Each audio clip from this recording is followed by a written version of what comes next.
ერთი ცარიელ-ტარიელი მათხოვარი უკმაყოფილოდ დაიარებოდა ქუჩა-ქუჩა. ძალიან ეზარებოდა გარჯა და მუშაობა. ზოგჯერ პატარა ფულს გააკეთებდა, დანაყრდებოდა და ამით კმაყოფილდებოდა. დღეს ისე შემოაღამდა, ხელიც არ გაუნწრევია. მოშიებოდა უკვე და გაბრაზებული თავის ბედს წევლიდა. ეს რა ბედი მაქვს? ბედნიერებაო ამბობენ. სად არის ის? წეული მციხოს ეს ბედნიერება. ბობოქრობდა მათხოვარი. გაიგო ეს სიტყვები ბედნიერებამ და გადაწყვიტა გამოეცადა მათხოვარი. მაშინვე მის წინაშე გაჩნდა. ნუ გეშინია, მე შენი ბედნიერება ვარო, უთხრა დამფრთხალ კაცს მოულოდნელმა სტუმარმა. სტაცა ხელი, სადღაც შორს გადააფრინა და ერთი დიდი გამოქვაბულის წინ დასვა. აქ ამ გამოქვაბულში მთელი მსოფლიოს განძი ინახება. ჩადი და წაიღე იმდენი, რამდენიც გჭირდება, რამდენის წაღებასაც შეძლებო. ოღონდ ძალიან ბევრი არა იყო. შენი ტვირთი მსუბუქი უნდა იყოს, რომ შეძლო მისი მიტანა სახლამდე. წინ შორი გზა გაქვს. შენ მარტო იქნები ამ გზაზე. დაიმახსოვრე, თუ ტვირთი მიწას შეეხო, სამუდამოდ დაკარგავ მას.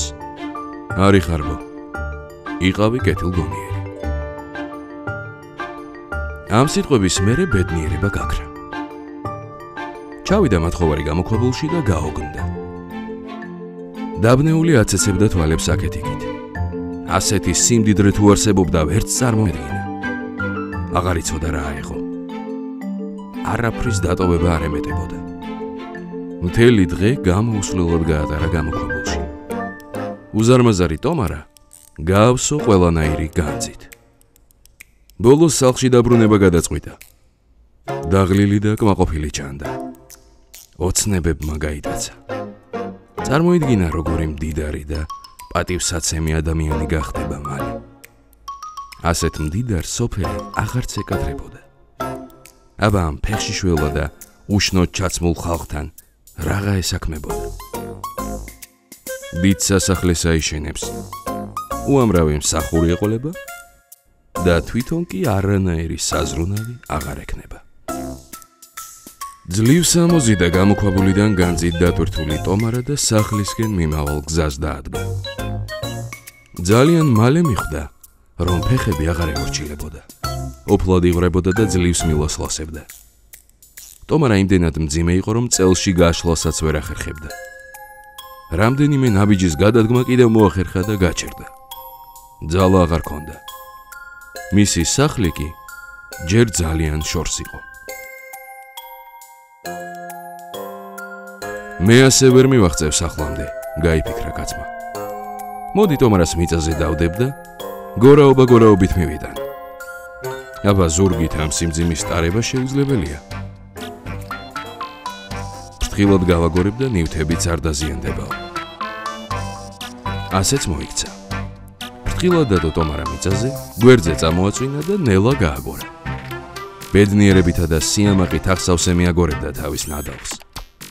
მომავალ კეთილდღეობაზე ფიქრში ვერც კი შეამჩნია, ისე გაიარა შეუსვენებლად ამხელა გზა და თავის სახლს მიადგა. გაღარებული წელში გაიმართა. ხელები გაუშვა ტომარას და ამაყად შეათვალიერა იქაურობა. მაგრამ ამ დროს მოულოდნელად მისი საოცნებო ტომარა გაქრა. მათხოვარი დაბნეული აცეცებდა ხელებს ჰაერში. ტომრის კვალიც კი გამქრალა. ყვირილი ატეხა მათხოვარმა.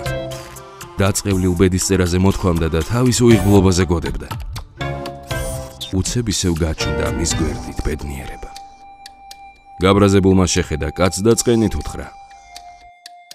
შენის მოგეცა, რაც არც ერთ სულიერს არ მისცემია. სიხარბემ დაგღობა და არა შენმა უბედობამ. უამრავი სიმდიდრე იყო შენს თვალწინ და ერთადერთი, რაც შენ უნდა გაგეკეთებინა, აგეღო იმდენი, რამდენის წამოღებასაც შეძლებდი. შენ შენთვის უძლეველი ტვირთია იყიდე ზურგზე და ამიტომაც დაკარგე ყველაფერი.